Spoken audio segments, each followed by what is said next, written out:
کہتے ہیں اس بچے یا دیوانے کو جو بغیر وضو کے قرآن مجید کو ہاتھ لگا رہا ہے اس کو روکنا آپ پر واجب نہیں ہے، لیکن اگر قرآن مجید اس کو بغیر وضو کے ہاتھ لگائے بچہ یا دیوانہ تو اس سے قرآن مجید کی توہین ہو رہی ہے۔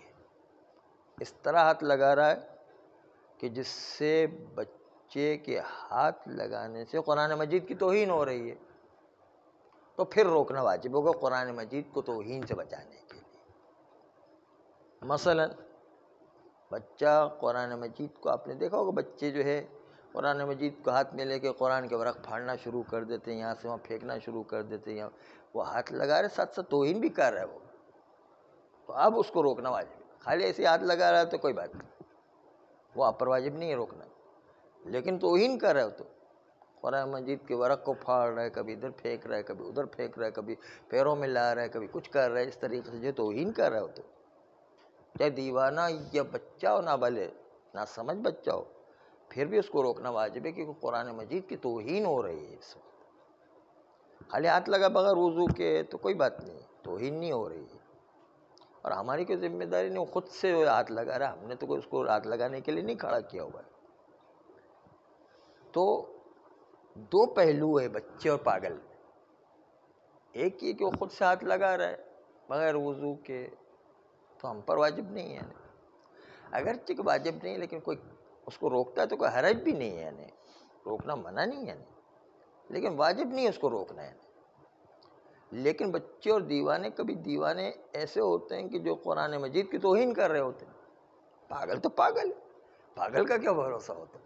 وہ لطیفہ تو آپ نے سنا ہوگا، ایک صاحب جو اس کی بیوی نے اس سے پوچھا کہ بھائی میں اگر مر گئی تو اب کیا کرو گے؟ کہا میں تو پاگل ہو جاؤں گا۔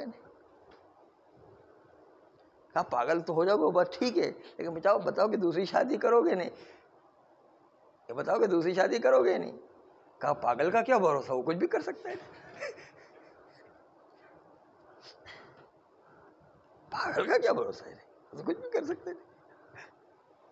تو یہ کہ پاگل کا کیا بھروسہ، قرآن مجید کی اہانت بھی کر سکتا ہے۔ بچے کا بھی کوئی کیا نابالغ بچہ ہے، نہ سمجھ بچہ ہے، وہ قرآن مجید کو پھاڑے گا، ادھر سے ادھر پھینکے گا، ادھر اچھالے گا، پیروں میں لائے گا، اس میں توہین کر رہا ہے۔ جب توہین کا پہلو عرفاً آ جائے تو پھر روکنا واجب ہو جائے گا، اور توہین کا معیار عرف ہے، عرف تشخیص دے گا کہ اب توہین ہو رہی ہے یا توہین نہیں ہو رہی، اس معاشرے کے اعتبار سے۔ ہر ایک کا معاشرہ الگ ہوا کرتا، ہر معاشرے کے حساب سے عرف الگ ہوا کرتا۔ مثلا ہمارے یہاں پر روٹی کا پھر بھی کچھ احترام ہے، لیکن بعض جگہوں پر آپ جائیں گے تو دیکھیں گے روٹی کا ایسا احترام نہیں کرتے جیسے ہم احترام کر رہے ہوتے۔ اس لیے وہاں کا عرف الگ ہوگا، ان کے وہاں چونکہ عرفاً روٹی کی توہین نہیں مانی جاتی ہے، کہ روٹی کی توہین کرنا بھی حرام ہے، جس طرح قرآن مجید کی توہین کرنا حرام ہے، روٹی کی توہین کرنا بھی حرام ہے۔ اسی طرح ہمارے یہاں پر پھر بھی ایسے پوسٹرز لگائے جاتے ہیں جس میں قرآن مجید کی آیات رکھی ہوں، اس کو پھاڑ کر نیچے پھینک دیتے ہیں، تو جس مومن کو نظر آتا ہے وہ اٹھا کر کے کنارے پر رکھ دیا کرتا ہے۔ ہم پھر بھی ہمارے عرف میں اس کا نیچے پڑا رہنا ایک توہین حساب ہوتی، لیکن نام نہیں لینا چاہتے ہیں۔ کچھ اور مملکتوں کے اندر آپ جائیں گے تو دیکھیں گے کہ نیچے پڑے تو توہین ہی محسوس نہیں کرتے، اس طرح روٹی بھی راستے میں پیروں میں آتی رہے تو توہین ہی محسوس نہیں کرتے ہیں۔ بلکہ ہم کیا عرض کریں، ہم نے خود اپنی آنکھوں سے دیکھا ہے کہ سعودی عرب میں جب بارڈر پر جاتے ہیں تو وہ قرآن مجید کو یوں کر کے پھینکتے ہیں، کہتے تم جو ہے اپنے شیعوں کو قرآن لائے یوں کر کے پھینکتے ہیں، مفاتی کو یوں کر کے پھینکتے ہیں، مفاتی کو جوتوں تلے پیر رون دیتے ہیں۔ قرآن مجید کو بھی ہمارے جو ہے پیروں تلے جوتے، جو فوجی جوتے ہیں اس کے تحت قرآن مجید کو رون دیتے ہیں۔ ان کے نزدیک، سعودیوں کے نزدیک کوئی جو ہے احترام نہیں، نہ قرآن مجید کا نہ مفاتی کا کسی کا بھی۔ وہ تو الٹا کہتے ہیں خانہ کعبہ کو تم جو ہے پاکستانی حضرات نے آ کے ہمیں پریشان کیا، اس کو خانہ کعبہ کو اٹھا کے پاکستان لے جاؤ، ہمارے لیے مصیبت بن گئی ہے۔ اس طرح کے توہین آمیز جملے کہتے ہیں نا، وہ اتنے بدتمیز لوگ ہیں نا، تو یہ تو توہین کر رہے ہوتے ہیں۔ قرآن مجید کو اٹھا کے پھینک دے، پیروں تلے فوجی جوتوں کے پیروں تلے رون دیتے ہیں قرآن مجید، شیعوں کو قرآن جو اس کے طرح رونتے ہیں۔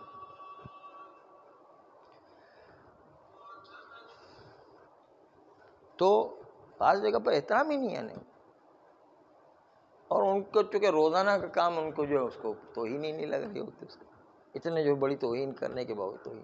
تو ہر جگہ کا عرف الگ الگ ہوا کرتا ہے، تو اپنے معاشرے کے عرف کے لحاظ سے قرآن مجید کی توہین بچے سے یا دیوانے سے ہو رہی ہے، بغیر وضو کے ہاتھ لگا رہا، توہین ہو رہی ہے، تو پھر بچے اور پاگل کو بھی اس سے روکنا واجب ہے، توہین قرآن سے بچانے کے لیے۔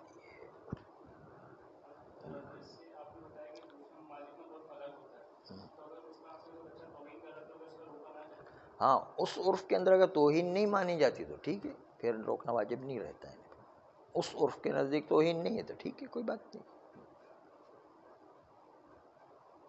دوسرا مسئلہ یہ ہے کہ اگر کوئی ظہر کی نماز کا وقت آنے سے پہلے وضو کر لیتا ہے واجب کی نیت سے، تو کیا یہ وضو جو ظہر کی نماز کا وقت آنے سے پہلے کر لیا واجب کی نیت سے، کہ صحیح ہے کہ نہیں؟ ابھی تو واجب کی نیت اس لیے نہیں کر سکتا کہ ابھی ظہر کا وقت ہی نہیں ہے، مستحب ہے لیکن واجب تو نہیں ہوا ابھی تک، تو کیا وہ صحیح ہوگا یا نہیں؟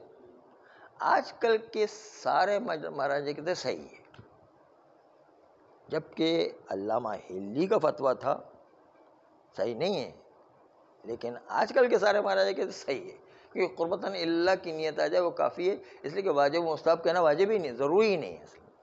اصل تو قربتاً اللہ کی نیت کی وہ کافی ہے، یعنی اللہ کے حکم کو بجا لانے کے لیے انجام دیا کافی ہے۔ اس میں واجب کی نیت بھی کوئی بھولے سے کر لے تو کوئی بات نہیں، مستحب کی نیت سے بھی چل جائے گا، واجب کی نیت سے بھی چل جائے گا، کوئی حرج نہیں ہے۔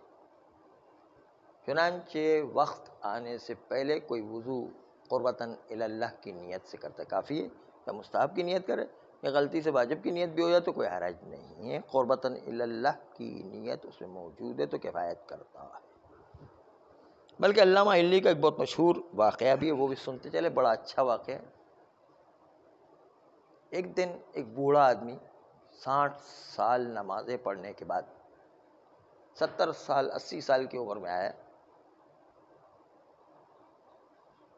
اور علامہ ہلی سے یہ مسئلہ پوچھا کہ آپ کا میں مقلد ہوں، بتائیے کہ میں اپنی ظہر عصر کی نماز، مغرب عشاء کی نماز، صبح کی نماز، ساری نمازیں جو ہے نماز کا وقت ہونے سے پہلے ہی وضو کر کے نماز جماعت کے لیے بیٹھ جایا کرتا، اور میں تو جو ہے وضو کر کے بیٹھ جایا کرتا، جبکہ وہ وضو نماز کا وقت تو آیا ہی نہیں ہے، تو میں تو واجب سمجھ کے بیٹھ جایا کرتا، تو میری نمازوں کو کیا ہوگا؟ تو علامہ ہلی نے کہا ساری نمازیں باطل ہے۔ کہا پھر کیا کروں؟ کہ آپ کو 60 سال کی نماز پڑھنا پڑے گی۔ تو آپ سوچیے کہ ایک آدمی کو زندگی بھر کی نمازیں پڑھنا پڑ جائے ایک خالی چھوٹے سے مسئلے کی وجہ سے، تو کتنی پریشانی ہوگی۔ وہ تو بیچارہ کانپنے لگ گیا، وہ تو بیچارہ لرزنے لگ گیا، حیران پریشان ہو گیا کہ اب کیا کروں، یہ اسی مسئلے کی وجہ سے۔ ہم نکلتے نکلتے پریشان، حیران کہ کروں تو کیا کروں، حیران و پریشان ہے۔ اسی دیر میں علامہ ہلی کے فرزند آغا فخر المحققین راستے میں ملے۔ اس نے دیکھا یہ بیچارہ ضعیف العمر بوڑھا آدمی بڑا پریشان لگ رہا ہے، کہا کیا بات ہے، خیر تو ہے؟ کہا آپ کے بابا نے جو ہے بتایا کہ مسئلہ یوں کہ میری ساری زندگی کی نماز باطل ہو گئی، میں جو ہے نماز کے وقت سے پہلے پہلے آ کر کے جو ہے وضو کر کے بیٹھ جایا کرتا تھا، اس کے نتیجے کے اندر جو ہے میں نے وقت سے پہلے وضو کر لیا تو میرا وضو تو باطل ہو گیا۔ تو فخر المحققین نے کہا ایک منٹ ذرا مجھے ٹائم دے۔ سوچا انہوں نے فخر المحققین، اور کہا کہ نہیں، آپ کو صرف ایک نماز پڑھنا ہے، ایک نماز قضا کرنا، باقی سب صحیح ہے. کہا یہ کس طرح؟ آپ کے باپ نے فتویٰ دیا، میں ان کا مقلد ہوں، اس کے باوجود آپ نے جو ہے کیسے کہہ دیا کہ جو ہے ایک نماز پڑھنی ہے باقی سب صحیح ہو گئے؟ کہا ہم تو آپ کے والد بزرگوار حضرت علامہ ہلی کے جو مقلد ہے. کہا میں اپنے باپ کے فتوے کے حساب سے ہی کہہ رہا ہوں. کہا وہ تو پھر آپ باپ بیٹا جانے، ہمیں کیا پتہ کیا ہو گئے تھے. کہا تو آپ جو ہے آپ کے والد صاحب کے پاس چلے، مجھے بتا دیں کس طرح سے ہوگا. تو فخر المحققین اپنے پدر بزرگوار کے پاس جاتے ہیں، وہ کہتے ہیں بابا اس کے اوپر تو خالی ایک نماز قضا کرنا واجب ہے. کہا یہ میرا مقلد ہے تو میں نے اپنے فتوے کے حساب سے 60 سال کی نماز اس کو قضا کرنا چاہیے. کہا بابا میں آپ کے فتوے کے حساب سے کہہ رہا ہوں کہ آپ کے فتوے کے حساب سے صرف ایک نماز اس کو پڑھنا ہے بس. کہا وہ کس طریقے سے؟ فتویٰ میرا، حکم تم لگا رہے ہو، یہ کیا چکر ہے؟ علامہ ہلی نے کہا کہ بھائی فتویٰ میرا ہے اور جو حکم تم لگا رہے ہو یہ کیا چکر ہے؟ کہا ہاں اس لیے کہ بابا یہ بات دیکھیں کہ جب اس نے پہلی نماز اس طریقے سے پڑھی کہ وضو اس کا باطل تھا، تو اس کے نتیجے میں اس کے اوپر قضا چلی آ رہی ہے. جب قضا چلی آ رہی ہے تو وضو کرنا واجب ہو گیا. قضا جو ہے چلی آ رہی ہے اس کے اوپر تو ایک وضو تو واجب ہو گیا. تو ساری زندگی وضو واجب ہو گیا، اس کے اوپر ہر وقت جو ہے قضا کی وجہ سے نہ وضو کرنا واجب تھا نہیں. تو اس نے واجب کی نیت سے اگر وضو کیا تو اس کو وضو تو صحیح ہے نہیں. علامہ ہلی بھی حیران ہو گئے. کہاں تمہاری بات صحیح ہے، میں غلطی پر تھا. تو فخر المحققین نے اپنے باپ علامہ ہلی کی یہ غلطی نکالی ہے کہ یہ حکم آپ نے صحیح بتایا، فتویٰ میرا ہے لیکن حکم تم نے صحیح بتایا ہے کہ اس کو صرف ایک نماز پڑھنا ہے، باقی اس کی ساری زندگی کی نماز صحیح ہو. تو آپ سوچیں کہ وہ بوڑھا آدمی کتنا خوش ہو گیا ہوگا، ساری زندگی کی نمازیں بچ گئی تھوڑی سی دیر میں، ورنہ تو گیا تھا میں ساری زندگی نمازیں پڑھنے کے بعد ساری نمازیں خراب، ایک مسئلے کی وجہ سے جو مسئلہ صحیح ہو گیا انہیں. تو ایسے بہت سارے مسئلے پیش آتے رہتے ہیں. تو پہلے سے مسائل سیکھنا اسی لیے ضروری ہوا کرتے ہیں تاکہ آخر عمر میں پتہ چلا کہ یہ ایک چھوٹے سے مسئلے کی غلطی ہے تو ساری زندگی کی نمازیں خراب ہو گئی. اور جب یہ ساری زندگی کی نماز خراب ہو گئی تو کہتے ہیں یار اب تو خراب ہو ہی گئی ہے، اب خراب ہو ہی جانے دو.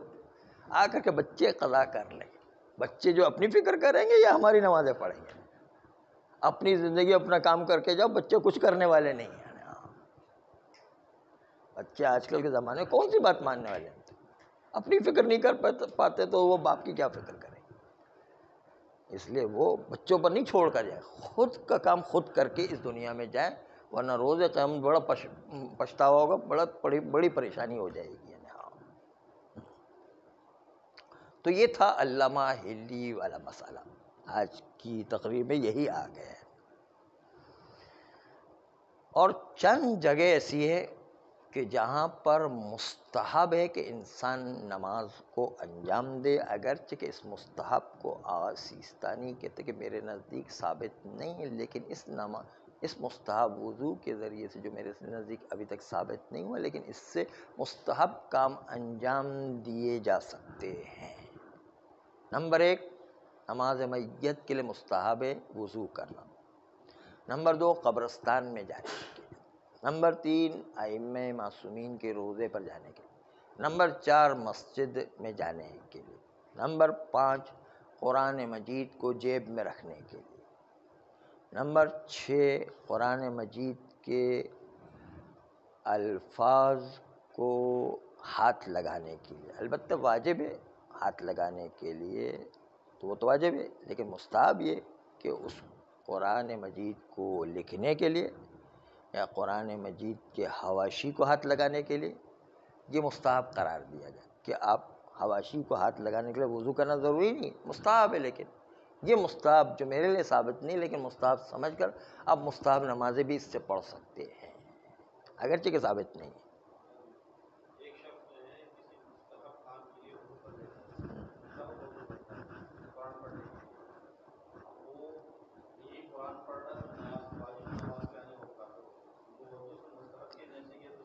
ہاں تو آج سستانی یہ کہ دیکھیں قربتاً اللہ آ گیا، اس لیے واجب و مستحب کی نیت کرنے کی ضرورت ہی نہیں. جو بھی نیت کی قربتاً اللہ آ گیا تو آپ دوسری نمازیں بھی پڑھ سکتے ہیں، اس سے دوسرے اور کام بھی عبادتوں کے انجام دے سکتے ہیں. یہی تو آغا سستانی پہلا مسئلہ یہی تھا اصل میں، کہ مستحب کی نیت سے انجام دیا ہے، پھر بھی آپ وضو میں قربتاً اللہ آ گیا ہے، اس لیے باقی اور عبادات جو واجب ہے اس کو بھی انجام دے سکتے ہیں. اور سونے کے لیے بھی انسان مستحب ہے کہ وضو کر کے انسان سوئے. تو چند مستحبات جو ثابت نہ ہونے کے باوجود اتنے مستحب ہیں کہ جس میں احتمال مستحب ہے، وہ بھی آغا سیستانی ان مقامات میں کافی سمجھتے ہیں. چنانچہ وضو کر کے آپ مستحب نمازیں بھی پڑھ سکتے ہیں، اگرچہ کہ رجائے مطلوبیات والی چیز کے ذریعے سے مستحب نمازیں نہیں پڑھی جا سکتی، لیکن ان چند مقامات پر مستحب ایسا جو ثابت نہ ہونے کے باوجود، رجائے مطلوبیت نہ ہونے کے باوجود، اس سے آپ مستحب نمازیں آغا سیستانی کے نزدیک پڑھ سکتے ہیں، کیونکہ مشہور یہی ہے کہ مستحب ہے، وہ کفایت کرتا ہے. اور اس کی بنیاد پر مستحب نمازیں ان مقامات کے پر وضو اپنے وقت سے پہلے کرتے ہوئے مستحب نماز کی نیت سے یا مستحب عمل کی نیت سے آپ وضو کرتے، وہی کفایت کرتا ہے، اگرچہ کہ میرے نزدیک اب تک ثابت نہیں ہوا ہے. صلی اللہ